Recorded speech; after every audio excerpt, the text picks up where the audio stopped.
All right, hey everybody.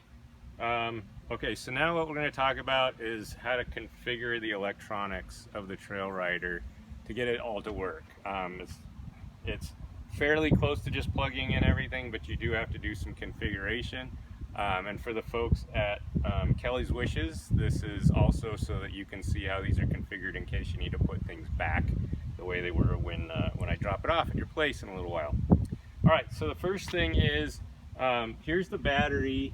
The controller is actually down here. All right, if you get it from Grin, it's going to be mounted underneath the battery. All right, when they ship it, this right here is going to be visible. There's going to be a little plug in here. In order to configure the controller, you're going to need one of these cables that you can buy from them. Okay, and you're going to put this end in here, in there, pull that plug out. I was confused. I thought it was an LED light, but you pull a plastic plug out, clear plastic plug out, put that in there. You got to load the software on your machine and put this USB cable into there, and do the initialization. They've got some pretty good videos. Do the initialization on the computer. They've got some pretty good videos on how to do that on their website and YouTube. The reason that this is important is because the wheel, when it comes configured, it comes configured to spin the opposite direction. And you can't flip the tire around, the wheel around, because of the disc brake. So you need to do this step, the initialization, just to get the wheel to run in reverse. Okay, so you watch the video on how to do that. It'll get it to run in reverse and you're good. Once that's done, I wouldn't really mess with any of the settings in the computer. I would do the rest of the configuration on the cycle analyst. All right, so coming out of the controller, this would be your throttle if you're not using a cycle analyst. All right, that would be your throttle, and then you've got your plugs running, one plug running down to the motor, right? And then you've got one that you're going to join that goes up to your cycle analyst 3. All right, so let's go up and look at the cycle analyst 3 configuration here.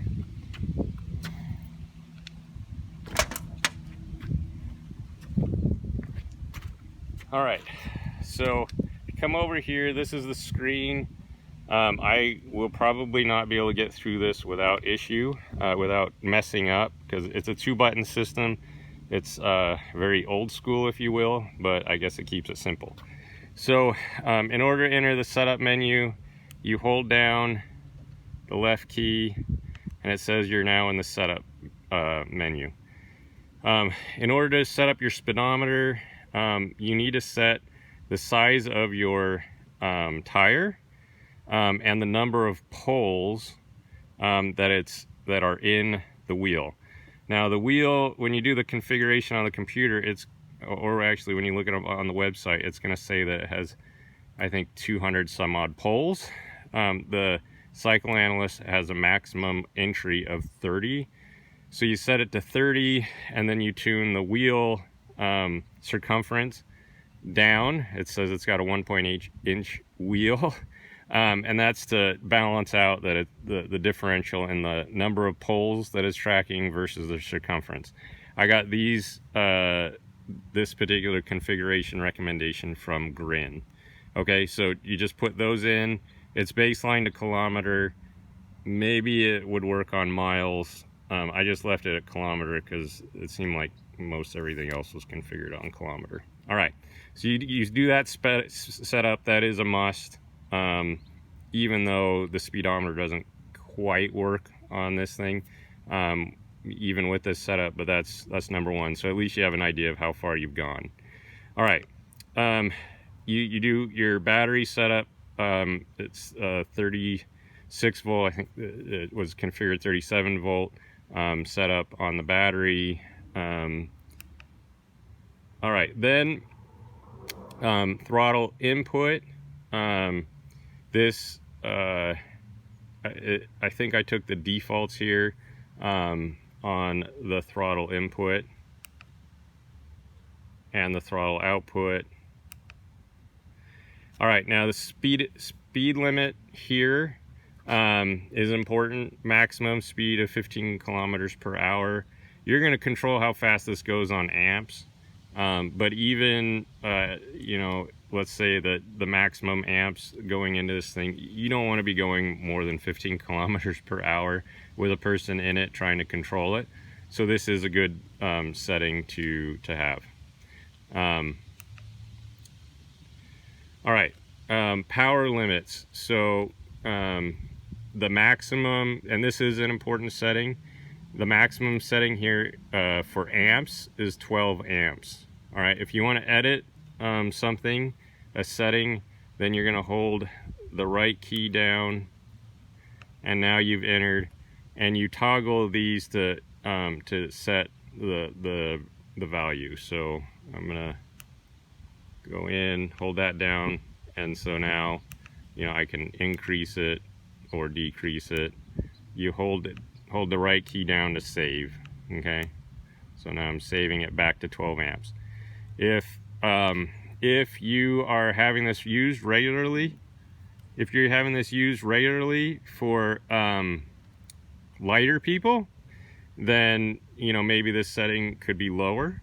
If you're heavier people, more payload, or you've got packs and stuff heavier, you're carrying a bunch of water or something, then maybe you want to boost this up.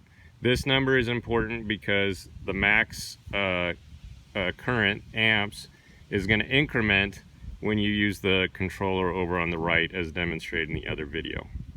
All right, maximum wattage, didn't touch that at all. All right,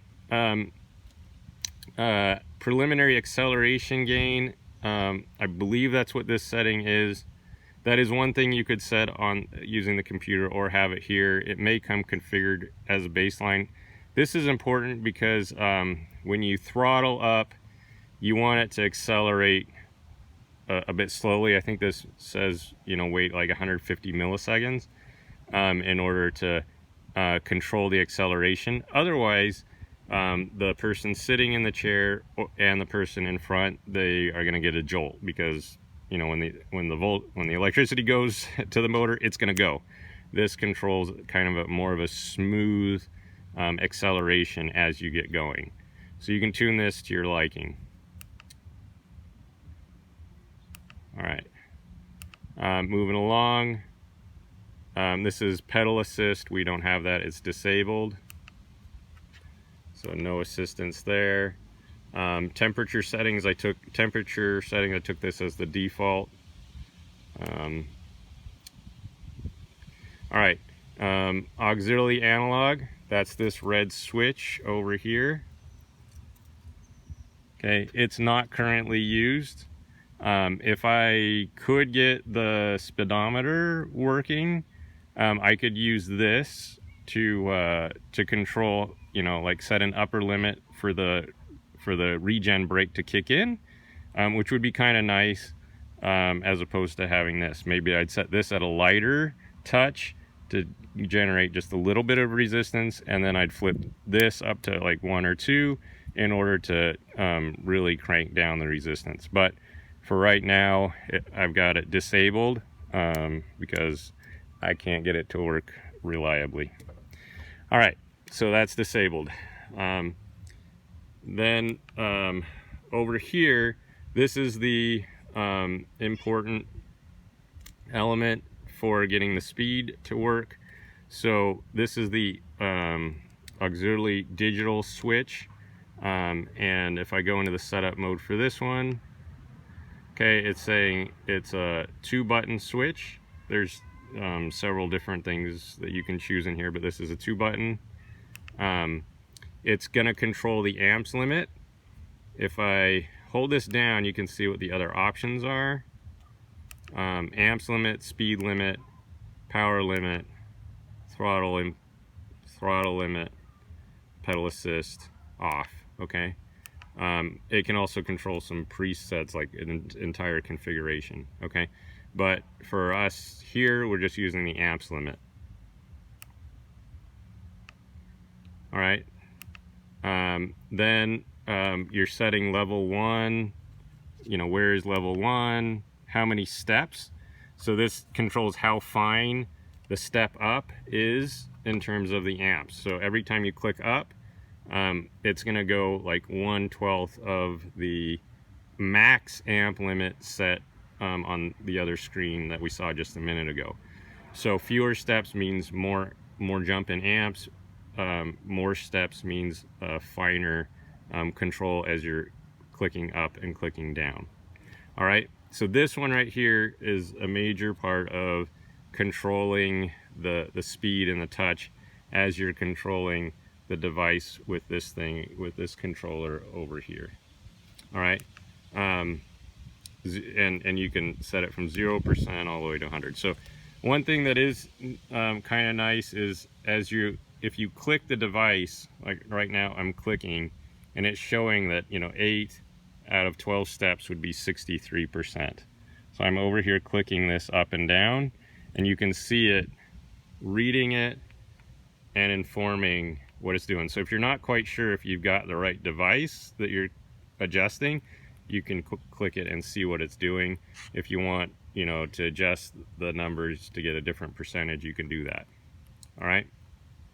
So the next one is the e-brake, which again is that regen brake. It's really important. So we'll go into there. You can set it. It's on active low, which means it's off until you pull the trigger and then it's on. Some are high, which means it's on until you pull the trigger. Anyway, it's a little, I may have gotten that wrong. Forgive me, folks that know Grin and that tripwire brake, but for this setup, you want it as active low. Regen brake enable is what you want.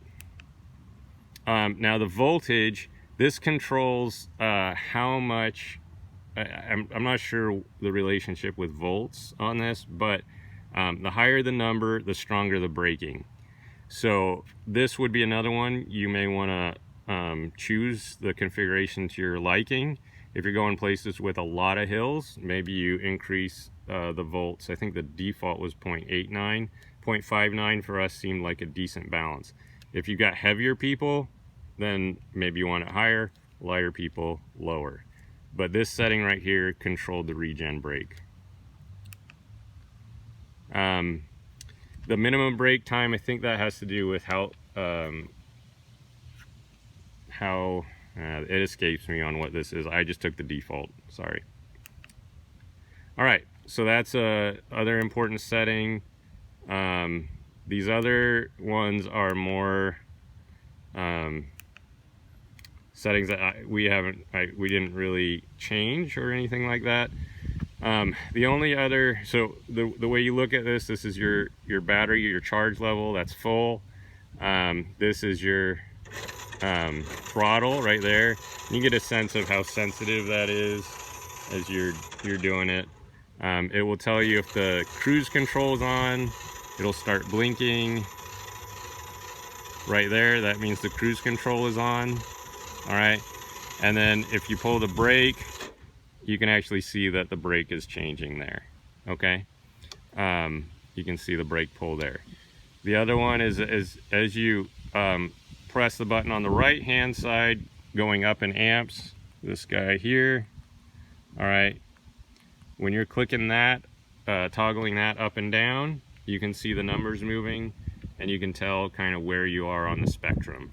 Okay, the other items on the screen, you know, the amount of watts consumed, the voltage on the battery, and the kilometers per hour of the TrailRider as it's moving. When you're slowing down, if you're using the regen brake, you'll actually see the wattage go negative. The last thing on this one that I'll point out is, I think you hold the right button down to reset your trip. That's important to, you know, understand the charge on the battery and the distance and so forth. So the one thing that Grin said, above all else, after a charge of the battery, reset your trip every time. All right. The last thing I'll mention is what I understand with these lithium batteries is if you store them all the way charged, all the way up, it can decrease battery life over time. So once you're done putting a charge on it, maybe take it around the block or something, use a little bit of the juice out of it, and that's supposed to extend the battery life. So overall, that's kind of the setup of the whole gig. And the configuration seems to work well, and that's it. Thanks much. Bye.